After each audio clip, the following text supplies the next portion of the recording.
Hola, estamos en la asignatura de Química. El día de hoy vamos a analizar un nuevo contenido temático. El día de hoy vamos a analizar un tema que ya habíamos visto antes. Esta es una retroalimentación para poder retomar el conocimiento anterior. Espero que lo llegues a recordar.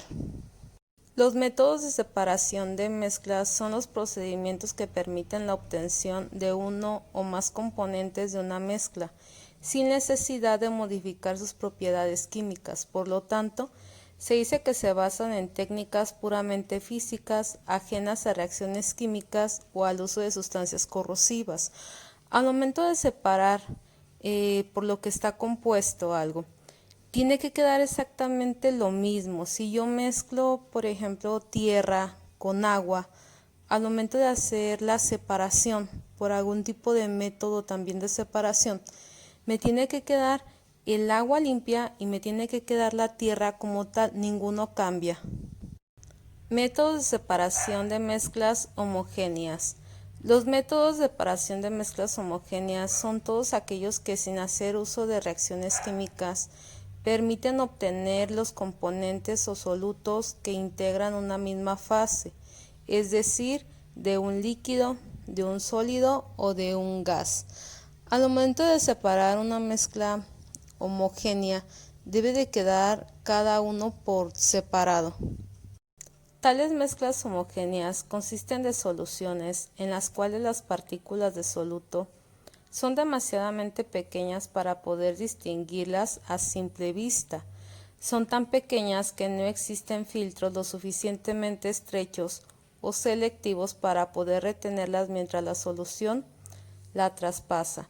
Tampoco ayuda para su separación técnicas como la de centrifugación o la de magnetización, que más adelante las vamos a llegar a comentar. Recuerda que en una mezcla homogénea, una de las cosas que tiene como características es que al momento de yo verla, no puedo saber qué y qué componente tiene. Entonces, ahí es una de las cosas de la mezcla homogénea. Entre los métodos o técnicas de separación de soluciones tenemos la evaporación, destilación, cromatografía y cristalización fraccionada. Dependiendo de la complejidad de la mezcla, es probable que deba utilizarse más de uno de estos métodos hasta romper con la homogeneidad. También depende mucho de qué es la finalidad con lo que estamos separando la mezcla. ¿Qué es lo que yo voy a utilizar yo? ¿El soluto o el solvente para poder elegir? Una de ellas, pues obviamente es la evaporación. Esta se puede hacer en un medio natural o también se puede hacer aplicando calor. Cuando se aplica en un medio natural, pues obviamente se va evaporando en muchos sentidos. Pudiera ser el agua se va evaporando o el disolvente se va evaporando y queda al final el soluto. El soluto siempre queda a lo mejor como si fuera polvillo o en la base todo el tiempo. El inconveniente con la evaporación es que más que separar solutos, su objetivo es el de eliminar el solvente calentándolo hasta su punto de ebullición. El sólido remanente puede estar compuesto por más de un soluto y se requiere por lo tanto de otro método de separación para definirlo en sus componentes aislados. Cuando solamente es un componente, al final queda lo que esperabas. La destilación es quizá el método de separación de soluciones o mezclas homogéneas más utilizado.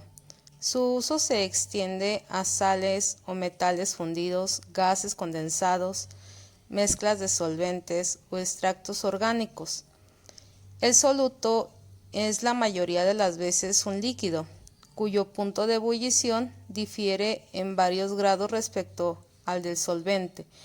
Entonces recuerda que cada composición en cada tipo de localidad también, el punto de ebullición es completamente diferente. Entonces al momento de hacer esto, pues queda algo completamente separado. Donde regularmente se utiliza mucho la destilación tiene que ver con la cuestión de los alcoholes, y esto es para la creación del tequila, por ejemplo, ¿no? La cromatografía, a diferencia de las otras técnicas, no puede brindar rendimientos precisos, es decir, no es útil para procesar toda una mezcla, sino una fracción insignificante de la misma. Sin embargo, la información que provee es analíticamente como valiosa, pues identifica y clasifica las mezclas con base a su composición.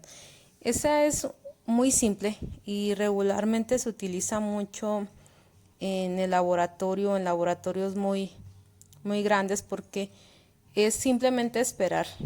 O sea, esperas a que se dividan el soluto y el solvente un cierto tiempo hasta que pase. Esperar nada más. Imagina que tienes una composición de agua con piedras muy pequeñas. Entonces están combinadas en cierto tiempo y esperas a que se separen y ya eso es todo lo que pasa. Los métodos de separación de mezclas heterogéneas. Los métodos de separación de mezclas heterogéneas son aquellos que buscan separar cada uno de sus componentes o fases sin necesidad de realizar ninguna reacción química.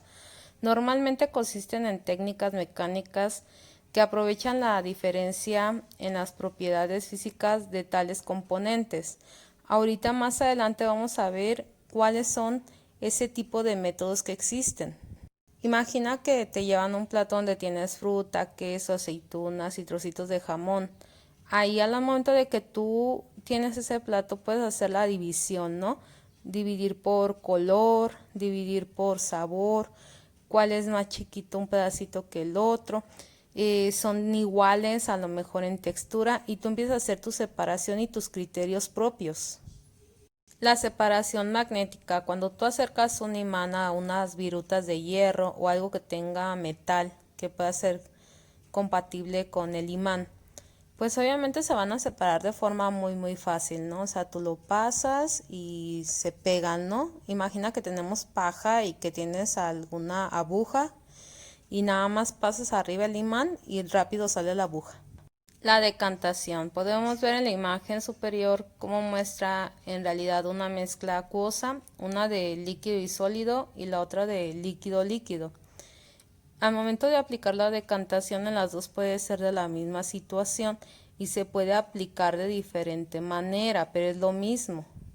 Lo que nos comentaban en la decantación quiere decir que a veces cuando es un líquido y un sólido se van a separar pues con el paso del tiempo por sí mismo, no ocupa como de nada, pero cuando es de líquido y líquido a veces no, se caen algunos que son como un poquito sólidos pero no se separa completamente y se tiene que empezar a utilizar la filtración. La filtración la puedes hacer muy fácil, obviamente es comprar un filtro como el del café y ponerlo para que se empiece como a quedar las boronitas en la parte del papel y se filtre el agua. Pero hay otra que pasa de forma natural. ¿Te acuerdas del ciclo del agua? Pues obviamente la naturaleza tiene el procedimiento de filtrar y tiene varias capas y eso lo hace constantemente también. Hay mezclas que son homogéneas a simple vista, pero en realidad son heterogéneas. Las partículas de sólidos son tan pequeñas que la gravedad no las atrae hacia el fondo y tampoco el papel filtro lo lograría retener. Entonces se utiliza el método de centrifugación. Es como ese método que se utiliza en la lavadora como para sacar el agua. No sé si has visto que gira como un tambor que tiene en la parte interna constantemente a mucha velocidad y hace que el agua se desprenda de la ropa, que no esté tan mojada, cosa que llega a suceder. Este método se llega a utilizar mucho en los laboratorios donde llevan a sacar muestras. Esto sería todo por el video del día de hoy. Espero que te haya de haber quedado muy claro. Algunos lo habían entendido cuando lo vimos de manera presencial, pero para quien no, pues obviamente esto es en forma de ayuda para que no te lleves alguna duda cuando te vayas a la prepa. Y nos estaríamos viendo aquí en un siguiente video. Hasta luego.